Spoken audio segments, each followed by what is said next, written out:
Hello നമസ്കാരം. നമ്മുടെ മഴതോരും മുമ്പയുടെ വരാനിരിക്കുന്ന ഒരു അടിപൊളി എപ്പിസോഡിൻ്റെ സ്റ്റോറി ആയിട്ടോ പറയാൻ പോകുന്നത്. അങ്ങനെ ബാലചന്ദ്രൻ എല്ലാ സത്യങ്ങളും അലീനയെക്കുറിച്ചുള്ള എല്ലാ സത്യങ്ങളും മനുവിനോട് പറയുന്നുണ്ട്. എല്ലാം കേട്ട് മനു ആകെ ഒരു ഷോക്കിൽ ഇങ്ങനെ നിൽക്കുക കേട്ടോ. ബാലചന്ദ്രൻ പറഞ്ഞ കാര്യങ്ങളൊന്നും വിശ്വസിക്കാനാവാത്ത ഒരു അവസ്ഥയിലാണ് മനു നിൽക്കുന്നത്. പക്ഷേ അതിൻ്റെ എല്ലാ കാര്യങ്ങളും ബാലചന്ദ്രൻ പറഞ്ഞു കൊടുത്തപ്പോൾ വിശ്വസിക്കല്ലാതെ വേറെ വഴിയില്ല എന്ന് തന്നെ വരികയാണ്. കാരണം എല്ലാം സത്യമായ കാര്യങ്ങളാണ് ബാലചന്ദ്രൻ പറയണത് എന്ന് മനുവിന് മനസ്സിലാവുകയാണ്. അങ്ങനെ അവസാനം മനു ബാലചന്ദ്രനെ കെട്ടിപ്പിടിച്ച് പൊട്ടിക്കരഞ്ഞു പോവുക കേട്ടോ. ബാലചന്ദ്രൻ അനുഭവിച്ച ആ ഒരു വിഷമം അതൊക്കെ മനസ്സിലാക്കിയിട്ടുള്ളൊരു സാന്ത്വനമാണ് മനു കൊടുക്കുന്നത്. അതായത് ഇത്രയൊക്കെ ഒരു മനുഷ്യൻ എങ്ങനെ സഹിക്കുന്നു, എങ്ങനെ ക്ഷമിക്കാൻ കഴിയുന്നു, ഒരു നോർമലായ ഒരാൾക്കും ക്ഷമിക്കാനോ സഹിക്കാനോ പൊറുക്കാനോ പോലും പറ്റാത്ത ഒരു തെറ്റാണ് തൻ്റെ ഭാര്യയിൽ നിന്ന് ഉണ്ടായിട്ടുള്ളത്. അപ്പോൾ അതൊക്കെ സഹിച്ചും ക്ഷമിച്ചും ആ ഒരു തെറ്റിൻ്റെ ഫലത്തെ, അതായത് ആ തെറ്റ് ചെയ്തിട്ടുണ്ടായ ഒരു ഫലം അലീനയാണല്ലോ. അപ്പോൾ ആ കുട്ടിയെ ഇങ്ങനെ തന്നിലേക്ക് ചേർത്ത് പിടിക്കുകയും ചെയ്യുന്ന ബാലചന്ദ്രൻ്റെ ആ ഒരു നന്മയും ഒക്കെ മനസ്സിലാക്കിയിട്ട് മനുവിന് സങ്കടം സഹിക്കാൻ പറ്റുന്നില്ല. അങ്ങനെ അതിനുശേഷം മനു അലീനയുടെ അടുത്തേക്ക് സംസാരിക്കാനായിട്ട് വരിക കേട്ടോ. അപ്പോൾ താഴേക്ക് വരുന്ന സമയത്ത് അലീനയെ നോക്കുമ്പോൾ കാണുന്നില്ല. അപ്പോൾ അലീന റൂമിലുണ്ടായിരിക്കും എന്നുള്ളൊരു പ്രതീക്ഷയിൽ മനു മുത്തശ്ശിയുടെ റൂമിലേക്ക് പോയി നോക്കുമ്പോൾ അലീന അവിടെ ഉണ്ട് കേട്ടോ. അപ്പോൾ മനു അകത്തേക്ക് കയറി ചെല്ലുന്നുണ്ട്. മനുവേട്ടൻ പോവുകയാണോ എന്ന് അലീന ചോദിക്കുമ്പോൾ മനുവിൻ്റെ മുഖമൊക്കെ ആകെ വല്ലാതെയാണ് ഇരിക്കുന്നത് കേട്ടോ. അത് കണ്ടിട്ട് അലീനയ്ക്ക് എന്തോ ഒരു പന്തികേട് തോന്നുന്നുണ്ട്. എന്തു പറ്റി മനുവേട്ടന് എന്താ പറ്റിയത്, എന്തെങ്കിലും കുഴപ്പമുണ്ടോ, എന്തെങ്കിലും അസുഖമുണ്ടോ എന്നൊക്കെ ചോദിക്കുമ്പോൾ മനു അവളെ തന്നെ സൂക്ഷിച്ചിങ്ങനെ നോക്കുക കേട്ടോ. എന്താ ഇപ്പോൾ അലീനയോട് പറയേണ്ടത്? തൻ്റെ വൈജയാൻ്റി പ്രസവിച്ച കുഞ്ഞാണ്, തൻ്റെ കുടുംബത്തിൽ ജനിക്കേണ്ട ഒരു കുഞ്ഞാണ്, വളരേണ്ട ഒരു കുഞ്ഞാണ്. പക്ഷേ അവൾ ഏതോ ഒരു അനാഥാലയത്തിൽ ആരുമില്ലാത്തവളായിട്ട് വളർന്ന് ഇത്രയും വർഷങ്ങൾക്ക് ശേഷം ഇവിടേക്ക് തന്നെ തിരിച്ചെത്തിയിരിക്കുന്നു. അപ്പോൾ ആ ഒരു കാര്യങ്ങളൊക്കെ ഇങ്ങനെ ഓർക്കുക കേട്ടോ. അലീനയെ ആദ്യമായിട്ട് കണ്ട കാര്യങ്ങൾ, ആദ്യമായിട്ട് അലീനയെ ആ മുത്തശ്ശൻ്റെ കൂടെ പോയിട്ട് മനു കണ്ടല്ലോ, ആ ഒരു രംഗം, ഒരു ലൈം ജ്യൂസ് കൊണ്ടുപോയി കൊടുക്കുന്ന ഒരു രംഗം, അതിങ്ങനെ മനു ഓർക്കുന്നുണ്ട്. അതിനുശേഷം മനു ബാലചന്ദ്രനും കൂടെ അലീനയെ കൂട്ടിക്കൊണ്ടുവരാൻ പോയ രംഗങ്ങൾ, അങ്ങനെ ഓരോ നിമിഷങ്ങളും വീട്ടിലേക്ക് വന്നിട്ട് ഉള്ള ഓരോ ഇഷ്യൂകളും, അങ്ങനെയുള്ള അലീനയുടെ ഓരോ മുഖങ്ങളും ഇങ്ങനെ അലീനയെ നോക്കിക്കൊണ്ട് ഇങ്ങനെ ഓർക്കുന്നുണ്ട് കേട്ടോ. അപ്പോൾ അലീന വീണ്ടും ചോദിക്കുന്നുണ്ട്, മനുവേട്ടന് ഇത് എന്ത് പറ്റി, മനുവേട്ടൻ എന്താണ് ഒന്നും മിണ്ടാത്തത്, എന്തെങ്കിലുമൊക്കെ പറ എന്ന് പറയുമ്പോൾ താൻ എന്താ ചോദിച്ചതെന്ന് ചോദിക്കുക കേട്ടോ. അല്ല മനുവേട്ടൻ ഏത് ലോകത്താന്ന് ചോദിക്കുമ്പോൾ ഞാൻ ഈ ലോകത്തൊക്കെ തന്നെയുണ്ട്, പക്ഷേ പല ആളുകളും ഈ ലോകത്തൊന്നുമല്ല ഇപ്പോൾ ജീവിക്കുന്നത് എന്ന് പറയാട്ടോ. അതെന്താ മനുവേട്ടൻ അങ്ങനെ പറഞ്ഞത്? തനിക്കിപ്പോൾ അച്ഛനെ കിട്ടിയില്ലേ, അമ്മയെ കിട്ടിയില്ലേ, എല്ലാവരെയും കിട്ടിയില്ലേ, അപ്പോൾ നമ്മൾ ഔട്ടല്ലേ എന്ന് ചോദിക്കുകയാണ്. അതെന്താ മനുവേട്ടൻ അങ്ങനെ ചോദിച്ചേ? എനിക്ക് അങ്ങനെയൊന്നുമില്ല, എനിക്ക് മനുവേട്ടൻ എന്നും എനിക്ക് ഒരുപാട് ഇഷ്ടമുള്ള ആൾ തന്നെയാണെന്ന് പറയാട്ടോ. ശരി, സമ്മതിച്ചു. അങ്ങനെ ഇഷ്ടമുള്ള ഒരാളോട് എന്തെങ്കിലും കാര്യങ്ങൾ ഇതുവരെ പറയാതിരുന്നിട്ടുണ്ടോ? ഞാൻ എപ്പോഴും എന്ത് കാര്യവും ഓപ്പണായിട്ട് പറയാറില്ലേ അലീനയുടെ അടുത്ത്, പക്ഷേ അലീന എന്തെല്ലാം കാര്യങ്ങളാണ് എന്നിൽ നിന്ന് മറച്ചു വെച്ചിരിക്കുന്നത് എന്ന് ചോദിക്കുകയാണ് മനു. അന്നേരം അലീന ഒന്ന് ഞെട്ടിപ്പോവുക കേട്ടോ. എന്താ മനുവേട്ടൻ അങ്ങനെ പറഞ്ഞത്? ഞാൻ മനുവേട്ടൻ്റെ അടുത്ത് ഒന്നും മറച്ചു വെച്ചിട്ടില്ല എന്ന് പറയുമ്പോൾ, ഇല്ലേ ഒന്നും മറച്ചു വെച്ചിട്ടില്ലേ, താൻ ഇതുവരെ എന്നിൽ നിന്ന് ഒന്നും മറച്ചു വെച്ചിട്ടില്ലേ എന്ന് ചോദിക്കുക കേട്ടോ. അപ്പോൾ അലീന ഒന്നും മിണ്ടുന്നില്ല. അന്നേരം മനു പറയുന്നുണ്ട്, എനിക്കറിയാം താൻ കൂടുതൽ ഇനി പറയൊന്നും വേണ്ട, എനിക്കെല്ലാം മനസ്സിലായിട്ടുണ്ട്. താൻ എന്തിനാണ് എല്ലാ കാര്യങ്ങളും മറച്ചു വെച്ചത് എന്നുള്ള കാര്യമൊക്കെ മനസ്സിലാക്കിക്കൊണ്ടാണ് ഞാനിപ്പോൾ തൻ്റെ മുന്നിൽ നിൽക്കുന്നത് എന്ന് പറയട്ടോ. അത് കേട്ടപ്പോൾ ഒന്നും മനസ്സിലാവാത്ത പോലെ അലീന തല പൊക്കി നോക്കുന്നുണ്ട്. മനുവേട്ടൻ ഇപ്പോൾ എന്താ ഈ പറയണേന്ന് ഓർത്തിട്ടെ. അപ്പോൾ മനു പറയുന്നുണ്ട്, താൻ ഇനി ഒന്നും ഒളിക്കാൻ ശ്രമിക്കേണ്ട, എല്ലാ കാര്യങ്ങളും അങ്കിൾ എന്നോട് പറഞ്ഞു എന്ന് പറയണം. അത് കേട്ടപ്പോൾ അലീന ആകെ ഷോക്കായി പോകട്ടോ. അലീന മനുവേട്ട അത് എന്ന് പറഞ്ഞുകൊണ്ട്, ഇനി എന്നെ ഒന്നും ഒളിക്കണ്ട അലീന, എനിക്കറിയാം നീ എൻ്റെ അടുത്ത് ഒരുപാട് കാര്യങ്ങൾ വൈജയന്തിയെ പറ്റി ചോദിച്ച് മനസ്സിലാക്കിയിട്ടുണ്ട്, അതിൻ്റെയൊക്കെ അർത്ഥം എനിക്ക് ഇപ്പോഴാണ് മനസ്സിലാവുന്നത് എന്നൊക്കെ പറയാട്ടോ. എന്നിട്ട് പറയുന്നുണ്ട്, എന്നാലും തനിക്ക് എന്നോടൊരു വാക്ക് പറയാമായിരുന്നു, ഞാൻ എപ്പോഴും നിൻ്റെ കൂടെ മാത്രമല്ലേ നിന്നിട്ടുള്ളൂ, എന്തൊക്കെ പ്രശ്നങ്ങളുണ്ടായിട്ടും നിൻ്റെ കൂടെയല്ലേ ഞാൻ നിന്നിട്ടുള്ളൂ, എന്നോടൊരു വാക്ക് പറയാമായിരുന്നു എന്ന് പറയണം. മനുവേട്ട അത് ഞാൻ എന്ന് പറയുമ്പോൾ ശരി, എനിക്ക് മനസ്സിലായി, ഈ കുടുംബം തകരാതിരിക്കാൻ വേണ്ടിയിട്ടാണ് നീ എല്ലാ കാര്യങ്ങളും മറച്ചു വെച്ചത് എന്ന് എനിക്കറിയാം, പക്ഷേ എന്തിനും ഏതിനും കൂടെ ഉണ്ടായിരുന്നു ഞാൻ. ആ ഒരു സങ്കടം മാത്രമേ എനിക്കുള്ളൂ. പക്ഷേ അതൊന്നും കുഴപ്പമില്ല, അത് നിൻ്റെ ഒരു അവസ്ഥ അങ്ങനെ ആയിരുന്നല്ലോ, അതുകൊണ്ടായിരിക്കാം എന്ന് പറയുമ്പോൾ, അങ്ങനെയല്ല മനുവേട്ട, ഈ കാര്യങ്ങളൊന്നും എനിക്ക് അറിയത്തില്ലായിരുന്നു. ഞാൻ എവിടെ എന്നുള്ളതാണെന്നോ എൻ്റെ അച്ഛനോ അമ്മയോ ആരാണെന്നോ ഒന്നും എനിക്ക് അറിയത്തില്ലായിരുന്നു. ഞാൻ ബ്രിജിത്ത മമ്മിയോട് ഒരുപാട് തവണ ചോദിച്ചിട്ടുണ്ട്, ആരാണ് എൻ്റെ അച്ഛൻ, ആരാണ് എൻ്റെ അമ്മ എന്നൊക്കെ ചോദിച്ചിട്ടുണ്ട്. മമ്മി എന്നോട് ഒരു മറുപടിയും പറയാതെ പലപ്പോഴും ഒഴിഞ്ഞു മാറുകയാണ് ചെയ്തത്. അവസാനം അന്ന് മുത്തശ്ശൻ വന്ന സമയത്താണ്, വന്നപ്പോഴും എനിക്ക് അറിയത്തില്ലായിരുന്നു ഇതെൻ്റെ മുത്തശ്ശനാണെന്നോ മനുവേട്ടൻ എൻ്റെ അമ്മയുടെ ആങ്ങളുടെ മകനാണെന്നോ ഒന്നും എനിക്ക് അറിയത്തില്ലായിരുന്നു. മമ്മിയെ കാണാൻ വന്ന ഒരു ഗസ്റ്റ്, അത്ര മാത്രമേ എനിക്ക് അറിയുമായിരുന്നുള്ളൂ. പക്ഷേ മുത്തശ്ശൻ എന്നെ അനുഗ്രഹിച്ചപ്പോഴും എന്നെ ചേർത്ത് പിടിച്ചപ്പോഴൊക്കെ എനിക്ക് ഒരുപാട് സന്തോഷം തോന്നി, ഒരു വല്ലാത്ത ഫീലിംഗ് അന്നേരമേ തോന്നിയിരുന്നു. അത് കഴിഞ്ഞ് ഞാൻ മമ്മിയോട് ചോദിച്ച സമയത്താണ് അമ്മയുടെ സ്വന്തം അച്ഛനാണ്, നിന്നെ പ്രസവിച്ച നിൻ്റെ അമ്മയുടെ സ്വന്തം അച്ഛനാണ് ആ വന്നത് എന്ന് ബ്രിജിത്ത മമ്മി എന്നോട് പറഞ്ഞത്. അത് കേട്ടെന്ന് ഞാൻ ആകെ ഷോക്കായി പോയതാണ്. അവരുടെ വീട്ടിലേക്കാണ് ഞാൻ പോകുന്നത് എന്നും മമ്മി എന്നോട് പറഞ്ഞു. പക്ഷേ മമ്മി എന്നോട് സത്യം ചെയ്യിപ്പിച്ച ഒരു കാര്യമുണ്ട്, ഒരിക്കലും ഞാൻ ആരാണെന്ന സത്യം ഒരാളെയും അറിയിക്കരുത്, ഒരിക്കലും അവരാരും അറിയാൻ പാടില്ല. ഞാൻ അങ്ങനെ അറിഞ്ഞു കഴിഞ്ഞാൽ ഞാൻ കാരണം തകർന്നു പോകുന്ന ഒരു കുടുംബമാണ്, അതുകൊണ്ട് മറ്റൊരു കുടുംബമായി ജീവിക്കുന്നത് കൊണ്ട് ഒരിക്കലും അറിയാൻ പാടില്ല. അതുകൊണ്ടാണ് ഞാൻ ആരോടും പറയാതിരുന്നത്. മമ്മിക്ക് കൊടുത്ത വാക്ക് എനിക്ക് പാലിക്കണം, അതാണ് ഞാൻ ഇത്രയും നാളും പാലിച്ചു. പക്ഷേ ഇതെല്ലാം എൻ്റെ കയ്യിൽ നിന്ന് പോയി എന്ന് പറയാണ് അലീന മനുവിനോട്. അപ്പോൾ മനു ചോദിക്കുന്നുണ്ട്, എടോ തനിക്ക് എങ്ങനെ ഇത്രയൊക്കെ സഹിക്കാൻ പറ്റുന്നു? സ്വന്തം അമ്മയല്ലേ തന്നെ ഇങ്ങനെയും ദ്രോഹിക്കുന്നത്, ഇത്രയും മോശമായി ചിത്രീകരിക്കുന്നത്, എങ്ങനെ തനിക്ക് ഇതിനൊക്കെ സാധിക്കുന്നു എന്ന് ചോദിക്കുകയാണ് മനു. അത് മനുവേട്ട, എനിക്കല്ലേ അറിയത്തുള്ളൂ അത് എൻ്റെ അമ്മയാണെന്ന്, പക്ഷേ അമ്മയ്ക്ക് അറിയത്തില്ലല്ലോ ഞാൻ അമ്മയുടെ മകളാണെന്നുള്ളത്. അതുകൊണ്ട് അതൊക്കെ എനിക്ക് സഹിക്കാനും ക്ഷമിക്കാനും പറ്റും മനുവേട്ട എന്ന് പറയണം. തന്നെപ്പോലെ ഈ ലോകത്ത് താനൊരാൾ മാത്രമേ കാണൂ കേട്ടോ. ഇങ്ങനെയൊന്നും ഒരു പെണ്ണിനെ കൊണ്ട് സഹിക്കാനൊന്നും പറ്റത്തില്ല. മറ്റു വല്ലവരുമായിരുന്നെങ്കിൽ ഒന്നുകിൽ ഈ വീട് വിട്ട് എന്നേ പോയേനെ, അമ്മയും വേണ്ട കുടുംബവും വേണ്ട എന്ന് കരുതിയിട്ട്. വേറെ വല്ലവരും ആണെങ്കിൽ ആത്മഹത്യ ചെയ്തു പോയേനെ. പക്ഷേ താൻ ഇതിനൊക്കെ തരണം ചെയ്ത് നിൽക്കുന്നത് കാണുമ്പോൾ എന്ന് പറയണം മനു. അന്നേരം അലീന പറയുന്നുണ്ട്, എനിക്കും ഒരുപാട് ഇങ്ങനെ എല്ലാം സഹിച്ചും ക്ഷമിച്ചൊന്നും നിൽക്കാൻ പറ്റത്തൊന്നുമില്ല മനുവേട്ട, പക്ഷേ എനിക്ക് സപ്പോർട്ടായിട്ട് അങ്കിളും, അതായത് ബാലചന്ദ്രൻ സാറും ഒക്കെ കൂടെ ഉള്ളതുകൊണ്ടാണ് ഞാൻ ഇങ്ങനെ നിന്ന് പോയത്. മനുവേട്ടനും ഒക്കെ കൂടെ ഉണ്ടായിരുന്നല്ലോ, മുത്തശ്ശിയും ഒക്കെ എൻ്റെ കൂടെ ഉണ്ടായിരുന്നല്ലോ, അതുകൊണ്ടാണ് ഞാൻ ഇങ്ങനെ ഇവിടെ നിന്ന് പോയത്. ആരും എനിക്ക് സപ്പോർട്ടായിട്ട് ഇല്ലായിരുന്നു എങ്കിൽ ഞാൻ എന്നേ ഈ വീട്ടിൽ നിന്ന് പോയേനെ. എനിക്കൊരിക്കലും അഡ്ജസ്റ്റ് ചെയ്യാൻ പറ്റില്ല. പക്ഷേ എന്ത് സംഭവിച്ചാലും ഇവിടെ നിൽക്കണമെന്ന് എനിക്ക് ഒരുപാട് ആഗ്രഹമായിരുന്നു. ഒരുപാട് ആഗ്രഹിച്ച് സന്തോഷിച്ച് കൊതിച്ചാണ് ഞാൻ ഇങ്ങോട്ടേക്ക് വന്നത്. പക്ഷേ എല്ലാം എൻ്റെ ചിന്തകൾക്ക് അപ്പുറമായിരുന്നു എല്ലാ കാര്യങ്ങളും എന്ന് പറയാണ് അലീന മനുവിനോട്. അന്നേരം മനു പറയുന്നുണ്ട്, എനിക്ക് ശരിക്കും പറഞ്ഞാൽ ഒന്നും മനസ്സിലാവുന്നില്ല, എന്താണ് ഇവിടെ സംഭവിച്ചതെന്നോ എന്താണ് വൈജയന്തിയുടെ ജീവിതത്തിൽ സംഭവിച്ചതെന്നോ ഒന്നും എനിക്ക് അറിയത്തില്ല എന്ന് പറയാട്ടോ. അപ്പോൾ അലീന പറയുന്നുണ്ട്, ഏകദേശം കാര്യങ്ങളൊക്കെ ഞാൻ മുത്തശ്ശിയിൽ നിന്ന് ചോദിച്ച് മനസ്സിലാക്കിയിട്ടുണ്ട്. അവിടെ ആഗ്രയിൽ താമസിച്ച സമയത്ത് മാഡത്തിന്, അതായത് എൻ്റെ അമ്മയ്ക്ക് ഒരു അഫെയർ ഉണ്ടായിരുന്നു എന്ന് മുത്തശ്ശി എന്നോട് പറഞ്ഞിട്ടുണ്ട്. മുത്തശ്ശി നിന്നോട് അങ്ങനെ പറഞ്ഞോ? എന്നിട്ട് എന്നോടൊന്നും പറഞ്ഞിട്ടില്ലല്ലോ. അത് മുത്തശ്ശി പറയാനുണ്ടായ സാഹചര്യം എന്ന് പറഞ്ഞിട്ടുണ്ടെങ്കിൽ എനിക്കിപ്പോൾ ഈ കാര്യങ്ങളൊക്കെ അറിയാലോ. അപ്പോൾ ഇടയ്ക്കൊക്കെ ഞാൻ അമ്മയോട് സംസാരിക്കുമ്പോൾ ഒരു മുള്ളും മുനയും വെച്ചൊക്കെ സംസാരിക്കാറുണ്ട്. ഒരിക്കൽ അമ്മ മുത്തശ്ശിയോട് അത് വന്ന് സംശയത്തോടെ പറയുകയും ചെയ്തു. എന്തെങ്കിലും കാര്യങ്ങൾ ആഗ്രഹ ചരിത്രങ്ങളൊക്കെ അറിയാമെന്ന് ഒരിക്കലും ഞാൻ പറഞ്ഞിട്ടുണ്ടായിരുന്നു. അപ്പോൾ അതിനെക്കുറിച്ച് മുത്തശ്ശിയെ ചട്ടം കെട്ടിയിട്ടുണ്ടായിരുന്നു എന്നോട് ചോദിക്കണമെന്നൊക്കെ.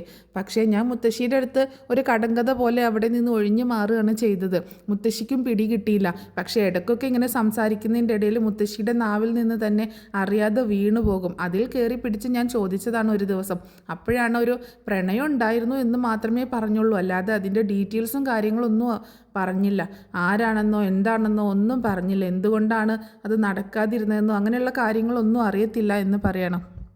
അപ്പോൾ മനു ചോദിക്കുന്നുണ്ട്, അതിനാണല്ലേ നീ അന്ന് ആഗ്രയിലെ കാര്യങ്ങളൊക്കെ എന്നോട് ചോദിച്ച് മനസ്സിലാക്കിയത് എന്ന് ചോദിക്കുമ്പോൾ, അതേ മനുവേട്ട, എനിക്ക് എങ്ങനെയെങ്കിലും എൻ്റെ പാസ്റ്റ്, എൻ്റെ അമ്മയുടെയും അതുപോലെ എൻ്റെ അച്ഛൻ ആരാണ് അതൊക്കെ എനിക്ക് അറിയണം എന്നുള്ളൊരാഗ്രഹമുണ്ട്. അതുകൊണ്ടാണ് ഞാൻ എങ്ങനെയാണ് ജനിച്ചത്, ഞാൻ ജനിക്കാനുണ്ടായ ഒരു സാഹചര്യമൊക്കെ അറിയണമല്ലോ, അതുകൊണ്ടാണ് ഞാൻ അന്നിങ്ങനെ അന്വേഷിക്കുകയൊക്കെ ചെയ്തത്. മുത്തശ്ശിയോട് ചോദിക്കുമ്പോൾ മുത്തശ്ശി ഒഴിഞ്ഞു മാറും എന്നൊക്കെ പറയണം മനു.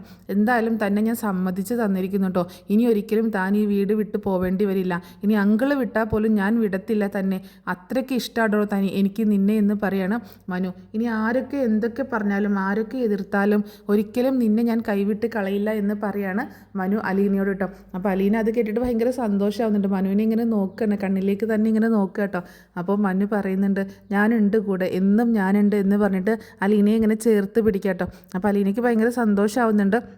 അങ്ങനെ ഇവർ ഇങ്ങനെ ഓരോ കാര്യങ്ങൾ സംസാരിച്ചുകൊണ്ടിരിക്കണം. ആ സമയത്താണ് കൃഷ്ണ അങ്ങോട്ടേക്ക് വരുന്നത് കേട്ടോ. അപ്പോൾ കൃഷ്ണയുടെ വിചാരം അലീന മാത്രമേ അവിടെ ഉള്ളൂ എന്നുള്ള രീതിയിലാണ് അങ്ങോട്ടേക്ക് വരുന്നത്. അപ്പോൾ കൃഷ്ണ വരുമ്പോൾ കാണുന്നത് അലീനയെ ഇങ്ങനെ തോളിൽ കൈവച്ചിട്ട് ഇങ്ങനെ ആശ്വസിപ്പിക്കുന്ന പോലെ നിൽക്കുന്ന മനുവിനെയാണ്. ആഹാ, ഇവിടെ ഇതെന്താ പരിപാടി എന്ന് ചോദിച്ചുകൊണ്ട് കൃഷ്ണ അങ്ങോട്ടേക്ക് വരുമ്പോൾ മനു പെട്ടെന്ന് കൈ മാറ്റുന്നുണ്ട്. പക്ഷേ ഒരു കൂളായിട്ടാണ് നിൽക്കുന്നത്. കാരണം കൃഷ്ണയ്ക്ക് അറിയാം അലീന ആരാണെന്ന് അറിയാം, മനു ആരാണെന്ന് അറിയാം. അതുകൊണ്ട് കൃഷ്ണയ്ക്ക് അങ്ങനത്തെ പ്രശ്നങ്ങളൊന്നുമില്ല കേട്ടോ. നിങ്ങളേതായാലും കൊള്ളാട്ടോ, രണ്ടുപേരും കൂടെ ഇവിടെ റൊമാൻസ് കളിക്കുകയാണല്ലേ എന്ന് ചോദിച്ചുകൊണ്ട് കൃഷ്ണ അങ്ങോട്ടേക്ക് വരുമ്പോൾ ഒന്ന് പോടി അവിടുന്ന്. അവളുടെ വായിൽ നിന്ന് വരുന്ന വർത്തമാനം കേട്ടില്ലേ? കൊച്ചു കുഞ്ഞാണ്, മുട്ടേന്ന് വിരിഞ്ഞിട്ടില്ല, അപ്പോഴേക്ക് അവൾ പറയുന്നത് കേട്ടില്ലേ? പിന്നെ ഞാൻ കൊച്ചു കുഞ്ഞ്, ചേച്ചി ഒന്ന് പോയേ, ചേച്ചിയേക്കാളും കാര്യങ്ങൾ അറിയാം എനിക്ക് ഈ കാര്യത്തിലൊക്കെ, ഞാൻ എന്തോരം കാണുകയും കേൾക്കുകയും ചെയ്യുന്നതാ എന്ന് കൃഷ്ണ പറയാട്ടോ. അപ്പോൾ എന്നിട്ട് കൃഷ്ണ പറയുന്നുണ്ട് എന്താണെങ്കിലും നിങ്ങൾ പെർഫെക്റ്റ് ആട്ടോ, നിങ്ങൾ പരസ്പരം നല്ല സൂപ്പറാണ്, നിങ്ങൾ മെയ്ഡ് ഫോർ ഈച്ച് അതറാണ് എന്ന് കൃഷ്ണ പറയുമ്പോൾ മനു ഇങ്ങനെ ചിരിക്കുന്നുണ്ട് കേട്ടോ. ഒന്ന് പോടി അവിടുന്ന്, ഞങ്ങൾ വെറുതെ ഇങ്ങനെ സംസാരിച്ചുകൊണ്ട് നിൽക്കുകയായിരുന്നു. നിങ്ങൾ എന്താ ഇപ്പം ഇത്രയ്ക്ക് ഇങ്ങനെ സംസാരിക്കാൻ എന്ന് ചോദിക്കുമ്പോൾ ഒന്നുമില്ല ചുമ്മാ. അപ്പോൾ അലീനയ്ക്ക് അറിയില്ല കൃഷ്ണയ്ക്ക് ഈ കാര്യങ്ങളൊക്കെ അറിയാമെന്നുള്ളത്, അതുകൊണ്ട് കൃഷ്ണ അതിനെപ്പറ്റിയൊന്നും പറയുന്നില്ല കേട്ടോ. കൃഷ്ണ ചോദിക്കുന്നുണ്ട് ഞാൻ ശ്രദ്ധിച്ചായിരുന്നു മനുവേട്ടൻ അച്ഛൻ്റെ അടുത്ത് കുറേ നേരം സംസാരിക്കുന്നത് കണ്ടല്ലോ, എന്തായിരുന്നു കാര്യം എന്ന് ചോദിക്കുമ്പോൾ പ്രത്യേകിച്ചൊന്നുമില്ല, അങ്കിളിനോട് കുറച്ച് നേരം സംസാരിച്ചിരുന്നതാണ്. അല്ലല്ല, എന്തോ കാര്യമായിട്ട് ചർച്ചയിലായിരുന്നല്ലോ എന്ന് പറയുമ്പോൾ ഒന്ന് പോടി അവിടുന്ന് എന്ന് മനു പറയുന്നുണ്ട്. ശരി ഞാൻ പോവാണ്, ഞാൻ ചേച്ചിയെ നോക്കി വന്നതായിരുന്നു, എനിക്കൊരു കപ്പ് കോഫി വേണമായിരുന്നു, കിട്ടുമാവോ എന്ന് പറയുമ്പോൾ അതേ ഞാൻ വരുന്നു, എടുത്ത് തരാമെന്ന് പറയുമ്പോൾ വേണ്ട ധൃതിയൊന്നുമില്ല, സാവധാനം മതി, മനുവേട്ടനൊക്കെ പോയിട്ട് സാവധാനം തന്നാൽ മതി എന്ന് പറഞ്ഞിട്ട് ചിരിച്ചോണ്ട് കൃഷ്ണ അവിടെ നിന്ന് പോവാട്ടോ. എന്നിട്ട് പോയതിന് ശേഷം വീണ്ടും വാതിൽ വന്നിട്ട് പറയണ്ടേ ചേച്ചി മനുവേട്ടൻ പോകുമ്പോൾ തന്നെ എനിക്ക് കോഫി ഉണ്ടാക്കി തരണോട്ടോ എന്ന് പറഞ്ഞിട്ട് വീണ്ടും പോവുകയാണ്. ഈ പെണ്ണിൻ്റെ ഒരു കാര്യം, ഞാൻ എന്നാൽ അവൾക്ക് പോയി കോഫി ഉണ്ടാക്കി കൊടുക്കട്ടെ എന്ന് പറയാണ് അലീന. അതെന്താ ഇത്ര ധൃതി? അവൾ പറഞ്ഞല്ലോ മനുവേട്ടൻ പോയിട്ട് ഉണ്ടാക്കി തന്നാൽ മതിയെന്ന്, പിന്നെ താൻ എങ്ങോട്ടെ ഈ ധൃതി പിടിച്ച് ഓടുന്നതെന്ന് മനു ചോദിക്കുകയാണേ. അപ്പോൾ അലീന പറയുന്നുണ്ട് അല്ല മനുവേട്ട, ഇനിയിപ്പോൾ ഇത് മതിയായിരിക്കും, നമ്മളിങ്ങനെ ഇവിടെ നിന്ന് സംസാരിച്ച് നിൽക്കുന്നത് കണ്ട അത് മതിയായിരിക്കും മാഡത്തിന് എന്ന് പറയാട്ടോ. വൈജയന്തി എന്ത് വേണമെങ്കിലും പറയട്ടെ, മാഡം അല്ലല്ലോ നിൻ്റെ അമ്മയല്ലേ എന്ന് പറയാണ്. അമ്മ എന്നൊക്കെ വിളിക്കണമെന്ന് എനിക്ക് ഒരുപാട് ആഗ്രഹമൊക്കെ ഉണ്ട് മനുവേട്ട, പക്ഷേ എൻ്റെ ജീവിതത്തിൽ അത് നടക്കുമെന്നൊന്നും തോന്നുന്നില്ല. ഞാൻ മാത്രം ആഗ്രഹിച്ചാൽ പോരല്ലോ, ഒന്നുമില്ലെങ്കിലും ഒരു മകളുടെ സ്ഥാനം, ഒരു മകളുടെ പ്രായമുള്ള ഒരു പെൺകുട്ടിയല്ലേ ഞാൻ, ആ ഒരു പരിഗണന വെച്ചിട്ടെങ്കിലും എന്നോട് ഇത്തിരി അലിവോടെ പെരുമാറിക്കൂടായിരുന്നോ അമ്മയ്ക്ക് എന്നിങ്ങനെ സങ്കടത്തോട് പറയുമ്പോൾ മനു പറയുന്നുണ്ട് എല്ലാം ശരിയാവൂടോ, ഒരിക്കൽ നീ നോക്കിക്കോ, ഒരിക്കൽ വൈജയന്തി നിന്നെ തിരിച്ചറിയും, അന്ന് നിന്നെ വാരിപ്പുണരും, നിന്നെ ഒരുപാട് സ്നേഹിക്കും, കെട്ടിപ്പിടിക്കും, ഉമ്മകൾ കൊണ്ട് പൊതിയും എന്നൊക്കെ പറയുമ്പോൾ അലീന പറയുന്നുണ്ട് അമ്മ തിരിച്ചറിയുന്ന നിമിഷം ഞാനിവിടെ ഉണ്ടായില്ലെങ്കിലോ മനുവേട്ടാ, ഞാനിവിടെ നിന്ന് എങ്ങോട്ടെങ്കിലും പോയാലോ, പിന്നെ എങ്ങനെ എനിക്ക് അമ്മയെ കാണാൻ പറ്റും, അമ്മയ്ക്ക് എന്നെ കാണാൻ പറ്റും എന്നൊക്കെ ചോദിക്കുമ്പോൾ താൻ എങ്ങോട്ട് പോകാനാ, തന്നെ എവിടെയും വിടില്ല, നീ അങ്കിള് വിട്ടാലും ഞാൻ ഒരിക്കലും തന്നെ വിടില്ല, ഞാൻ എൻ്റെ ജീവിതത്തിൻ്റെ ഭാഗമാക്കാനാണ് ഉദ്ദേശിക്കുന്നതെന്ന് പറയുമ്പോൾ മനുവേട്ടൻ എന്തൊക്കെയാണ് പറയണത് എന്ന് ചോദിക്കാട്ടോ. ഞാൻ പറഞ്ഞത് സത്യമാടോ, ഞാനിത് ഇപ്പോൾ തമാശയ്ക്ക് പറയുന്നതല്ല, ഈ കാര്യം നീ വൈജയന്തിയുടെ മകളാണെന്ന് അറിഞ്ഞതിന് ശേഷവും അല്ല ഞാൻ ഈ കാര്യം പറയണത്. നീ ഒരു അനാഥ പെൺകുട്ടിയാണ് എന്ന് ആ സമയത്ത് തന്നെ എനിക്ക് നിന്നോട് ഇഷ്ടമായിരുന്നു. നീ വൈജയന്തിയുടെ മകളാവണ്ട, ബാലചന്ദ്രൻ അങ്കിളിൻ്റെ മകളും ആവണ്ട, ആരും വേണ്ട നിനക്കൊരു റിലേഷനും ഒന്നും വേണ്ട, നീ ഈ മനുശങ്കറിൻ്റെ പാതിയായ മാത്രം മതി എന്ന് പറയണം മനു. അപ്പോൾ അത് കേൾക്കുമ്പോൾ എനിക്ക് ഭയങ്കര സന്തോഷവും നാണമൊക്കെ വരുന്നുണ്ട്. അപ്പോൾ അലീന പറയുന്നുണ്ട് എനിക്ക് അങ്ങനെ ഒന്നും ഒരുപാട് ആഗ്രഹങ്ങളൊന്നുമില്ല മനുവേട്ടാ, ഒരുപാട് ഞാൻ ആഗ്രഹിച്ച കാര്യങ്ങളൊന്നും എനിക്ക് കിട്ടിയിട്ടൊന്നുമില്ല, അതുകൊണ്ട് ഞാൻ ഒരുപാട് ആഗ്രഹിക്കുന്നൊന്നുമില്ല, ഓരോന്നും അതാത് സമയത്ത് എന്താണ് സംഭവിക്കുന്നത് എന്നൊന്നും പറയാൻ പറ്റില്ലല്ലോ, എൻ്റെ ജീവിതം അങ്ങനെ ഒരു ജീവിതമാണ്, എനിക്കറിയില്ല എൻ്റെ ജീവിതത്തിൽ ഇനി എന്താണ് സംഭവിക്കാൻ പോകുന്നതെന്ന്. അതുകൊണ്ട് ഞാനൊന്നും മുൻകൂട്ടി തീരുമാനിക്കുകയോ പ്ലാൻ ചെയ്യുകയോ അങ്ങനെ വേണമെന്ന് ആഗ്രഹിക്കുകയോ ഒന്നും ചെയ്തിട്ടില്ല ഇതുവരെ. ഞങ്ങളെ മമ്മി അങ്ങനെ പഠിപ്പിച്ചിട്ടുമില്ല, ശീലിപ്പിച്ചിട്ടൊന്നുമില്ല. ചെറിയ ചെറിയ കാര്യങ്ങൾ അന്നന്ന് കഴിക്കാനുള്ള ഭക്ഷണം കിട്ടുമോ, ഒരു നേരമെങ്കിലും കഴിക്കാനുള്ള ഭക്ഷണം കിട്ടുമോ എന്ന് മാത്രമായിരുന്നു ഞങ്ങളുടെ പ്രാർത്ഥന. അതുപോലെ പഴയതാണെങ്കിലും വസ്ത്രം ഇടാൻ മാറിയെടുക്കാൻ വസ്ത്രം കിട്ടുമോ എന്നൊക്കെയുള്ളൊരു പ്രാർത്ഥന അത്ര മാത്രമേ ഉണ്ടായിരുന്നുള്ളൂ. അതിൽ കൂടുതലൊന്നും ഇന്ന് വരെയും ഞാൻ ആഗ്രഹിച്ചിട്ടുമില്ല, മോഹിച്ചിട്ടുമില്ല. അതുകൊണ്ട് ഒരുപാട് വലിയ പ്രതീക്ഷയൊന്നും ഞാൻ എൻ്റെ മനസ്സിന് കൊടുക്കുന്നില്ല എന്നിങ്ങനെ പറയാണ് അലീന. അന്നേരം മനു പറയുന്നുണ്ട്, താൻ പ്രതീക്ഷ കൊടുക്കണ്ട, താൻ ഒരുപാട് മോഹിക്കുകയും വേണ്ട, പക്ഷേ എനിക്ക് മോഹിക്കാലോ, എനിക്ക് ഒരുപാട് പ്രതീക്ഷ കൊടുക്കാലോ, എനിക്ക് എൻ്റേതാണെന്ന് എൻ്റെ മനസ്സിന് പറഞ്ഞ് ഉറപ്പിക്കാലോ. അതുകൊണ്ട് എനിക്ക് അങ്ങനെയൊക്കെ പ്രതീക്ഷ. ഞാൻ ഒരു തെറ്റും ചെയ്തിട്ടില്ല. ഞാൻ നല്ല രീതിയിൽ, നീ ഒരു അനാഥ പെൺകുട്ടി ആയ സമയത്ത് പോലും ഞാൻ നിന്നെ സ്നേഹിച്ചതാണ്. ആ ഒരു ചിന്ത ഉണ്ടായിരുന്ന സമയത്ത് പോലും നിന്നെ ഞാൻ എൻ്റേതാണെന്ന് മനസ്സിൽ ഉറപ്പിച്ച് വെച്ചതാണ്. ഇപ്പോഴും അതിനൊരു മാറ്റവും വന്നിട്ടില്ല. എന്നും നീ മനുശങ്കറിൻ്റെ തന്നെയായിരിക്കും. അതാണ് എൻ്റെ പ്രതീക്ഷ. എവിടെ പോയാലും എന്നെ മറക്കരുത് കേട്ടോ എന്നൊക്കെ ഇങ്ങനെ പറയാണ് മനു. ഒരിക്കലും മനുവേട്ടനെ ഞാൻ മറക്കില്ല. മനുവേട്ടനെ ഞാൻ എങ്ങനെ മറക്കാനാണ്? എൻ്റെ ജീവിതത്തിൽ എനിക്ക് ആദ്യം കിട്ടിയ ഒരു സപ്പോർട്ട്, ഇവിടെ വന്നതിന് ശേഷം എനിക്ക് ആദ്യം കിട്ടിയൊരു സപ്പോർട്ട് മനുവേട്ടൻ്റെതാണ്. അതിന് ശേഷമേ അച്ഛൻ പോലും വരുന്നുള്ളൂ. അതുകൊണ്ട് മനുവേട്ടനെ ഒരിക്കലും വിട്ട് കളയാനോ അല്ലെങ്കിൽ ഉപേക്ഷിക്കാനോ എനിക്ക് പറ്റത്തില്ല. മനുവേട്ടൻ എന്നും എൻ്റെ കൂടെ ഉണ്ടാവണം എന്ന് തന്നെയാണ് ഞാനും ആഗ്രഹിക്കുന്നത് എന്ന് അലീന പറയുമ്പോൾ മനുവിന് ഒത്തിരി സന്തോഷമാവും കേട്ടോ. മനു അലീനയുടെ കൈ പിടിച്ചിട്ട്, എന്നാൽ ശരി ഞാൻ പൊക്കോട്ടെ, എന്നും ഞാൻ കൂടെ ഉണ്ടാകും, എനിക്ക് എറണാകുളത്ത് പോകാനുണ്ടായിരുന്നു, ഇനി വീട്ടിൽ ചെന്ന് അച്ഛൻ്റെ അടുത്തും കൊച്ചച്ഛൻ്റെ അടുത്തൊക്കെ 2 കാര്യങ്ങൾ സംസാരിച്ചിട്ട് വേണം പോകാൻ എന്ന് പറയുമ്പോൾ അലീന ഒന്ന് ഞെട്ടുക. അതെന്താ അവരുടെ അടുത്ത് എല്ലാ കാര്യങ്ങളും പറയാൻ പോവാണെന്ന് ചോദിക്കുമ്പോൾ, ഞാനായിട്ടൊന്നും പറയുന്നില്ല, അതൊക്കെ അങ്കിള് തീരുമാനിക്കട്ടെ, ഞാൻ അവർക്ക് കുറച്ച് മറുപടി കൊടുക്കാനുണ്ട്, അത് കൊടുത്തിട്ട് വേണം എനിക്ക് എറണാകുളത്തേക്ക് പോകാൻ എന്ന് പറഞ്ഞിട്ട് മനു അലീനയോട് യാത്ര പറഞ്ഞിട്ട് ഇറങ്ങാട്ടോ. അപ്പോൾ പുറകെ തന്നെ അലീനയും പുറത്തേക്ക് വരുന്നുണ്ട്. അങ്ങനെ അലീന പിന്നെ നേരെ ചെന്നിട്ട് മനു പോകുമ്പോൾ കൈ വീശി ടാറ്റ കൊടുക്കുകയും ഒക്കെ ചെയ്യുന്നുണ്ട് കേട്ടോ. അങ്ങനെ പിന്നെ അലീന ചെന്നിട്ട് കോഫി ഉണ്ടാക്കിയിട്ട് കൃഷ്ണമോൾക്ക് കൊണ്ടുപോയി കൊടുക്കുകയാണ്. വന്നോ എൻ്റെ കോഫി? ഇത്ര നേരം എടുത്തുല്ലേ ഞാനൊരു കോഫി ചോദിച്ചിട്ട് കിട്ടാനായിട്ട്? എപ്പോഴാണ് ഞാൻ ചോദിച്ചത്? നീയല്ലേ പറഞ്ഞത് മനുവേട്ടൻ പോയിട്ട് മതി എന്നുള്ളത്? അങ്ങനെയൊക്കെ പറഞ്ഞു എന്ന് വിചാരിച്ചിട്ട് വീട്ടിലെ കൊച്ചമ്മ പറഞ്ഞാൽ ജോലിക്കാരി പെട്ടെന്ന് കൊണ്ടുവന്ന് തരണ്ടേ? ഇങ്ങനെയാണോ ഈ സമയത്താണോ കൊണ്ടുവന്ന് തരുന്നത്? ഞാൻ എത്ര നേരമായി ചോദിച്ചിട്ട് എന്ന് പറയാട്ടോ. നീ ഇപ്പോൾ വേണേ കുടിച്ചാൽ മതി, അല്ലെങ്കിൽ ഞാനിത് തിരിച്ചു കൊണ്ടുപോകുമെന്ന് പറഞ്ഞിട്ട് അലീന കൊണ്ടുപോകുമ്പോൾ, അയ്യോടി ചേച്ചി നീ അത് കൊണ്ടുപോകുമോ, ഇങ്ങോട്ട് തന്നേ, എനിക്ക് വേഗം തന്നേന്ന് പറഞ്ഞിട്ട് അങ്ങനെ അവളുടെ കയ്യിൽ നിന്ന് കോഫി വാങ്ങിച്ച് കുടിക്കണം. എന്നിട്ട് ചോദിക്കുന്നുണ്ട് മനുവേട്ടൻ പോയോ എന്ന്. പോയി. എന്തായിരുന്നു 2 പേരും കൂടെ ഭയങ്കര കുശുകുശുമ്പായിരുന്നല്ലോ എന്ന് ചോദിക്കുമ്പോൾ, അങ്ങനെ ഒന്നുമില്ല, ഒന്ന് പോടി അവിടുന്ന്. എനിക്ക് മനസ്സിലായിട്ടോ, നിങ്ങൾ 2 പേരും നല്ല ചേർച്ചയാണ് ചേച്ചി, ശരിക്കും നിങ്ങൾ 2 പേരും ഒരുമിച്ച് ജീവിക്കണം, നിങ്ങൾ വിവാഹം കഴിക്കണം എന്ന് എനിക്ക് ഒരുപാട് ആഗ്രഹം തോന്നുകയാണ്, അങ്ങനെ തന്നെ നടക്കട്ടെ എന്നൊക്കെ പറയുമ്പോൾ, ഒന്ന് പോടി അവിടുന്ന്, അവൾ ഓരോരോ ആഗ്രഹങ്ങളും പറഞ്ഞുകൊണ്ട് വന്നേക്കുന്നത് എന്ന് പറഞ്ഞിട്ട് അലീന അവിടെ നിന്ന് പോകണം. അപ്പോൾ ഇവർ രണ്ടാളും കൂടി ഇങ്ങനെ സന്തോഷത്തോടു കൂടിയിട്ട് സംസാരിച്ച് ഇങ്ങനെ പോരുന്ന സമയത്താണ് വൈജ വരുന്നത് കേട്ടോ. വൈജ ഇത് കാണുമ്പോൾ ഭയങ്കര ദേഷ്യം വരികയാണ്. അപ്പോൾ അലീനയാണെങ്കിൽ ഭയങ്കര ചിരിച്ച് കളിച്ച് സന്തോഷത്തോടു കൂടിയിട്ട് നടക്കുന്ന, വൈജയാണെങ്കിൽ മുറുകിയ മുഖഭാവവും പിരിമുറുക്കത്തിൽ ഇങ്ങനെ നടക്കുക കേട്ടോ. അപ്പം വൈജ ദേഷ്യത്തോടു കൂടി പറയുന്നുണ്ട്, നീ സന്തോഷിക്ക്, നിനക്ക് ആഘോഷമല്ലേ, ആഘോഷിക്ക്, നിനക്ക് എല്ലാവരും ഉണ്ടല്ലോ, ഞാനിവിടെ എൻ്റെ സ്വന്തം വീട്ടിൽ ഞാനിവിടെ ടെൻഷൻ അടിച്ച് ജീവിക്കുന്നത്, നീ ഇവിടെ അറമാദിക്കണല്ലേ, നിൻ്റെ ആഘോഷമൊക്കെ ഞാൻ നിർത്തി തരുന്നുണ്ടടി എന്ന് പറഞ്ഞിട്ട് അലീനയോട് ഒച്ചയെടുക്കണം. അതായത് അലീന ഭയങ്കര ഹാപ്പിയായിട്ട് സന്തോഷമായിട്ട് ഇങ്ങനെ ജീവിക്കുകയും ചെയ്യുന്നു. വൈജയാണെങ്കിൽ ഈ മനസ്സിലിങ്ങനെ ഈ കല്ല് പോലാക്കി വെച്ചിട്ട് അലീനയോടുള്ള ദേഷ്യവും പകയൊക്കെ വെച്ചിട്ട് പ്രവർത്തിക്കുമ്പം എങ്ങനെ സന്തോഷം കിട്ടാനാ? അപ്പോൾ ആ ഒരു ഇതിൽ നടക്കുന്ന വൈജ. അപ്പോൾ കാണുമ്പോൾ ശരിക്കും വൈജ ഭയങ്കര ദേഷ്യത്തിലും അലീന ഭയങ്കര ഹാപ്പിയായിട്ടും ജീവിക്കുന്നത് കാണുമ്പോൾ വൈജയ്ക്ക് ഭയങ്കര ദേഷ്യം കൂടുകയാണ്. അപ്പോൾ വൈജ വീണ്ടും അവളോട് ഒരുപാട് മോശമായിട്ട് സംസാരിക്കുകയും ഒക്കെ ചെയ്യുന്നുണ്ട്. അപ്പോൾ ഇത്രയൊക്കെ ഉള്ളൂ ഇന്നത്തെ സ്റ്റോറിയിൽ. എല്ലാവർക്കും സ്റ്റോറി ഇഷ്ടമായിട്ടുണ്ടാവുമെന്ന് വിചാരിക്കാം കേട്ടോ. അപ്പോൾ നല്ലൊരു എപ്പിസോഡിൻ്റെ സ്റ്റോറി ആയിട്ട് ഉടനെ തന്നെ വരുന്നതായിരിക്കും. Thanks for watching.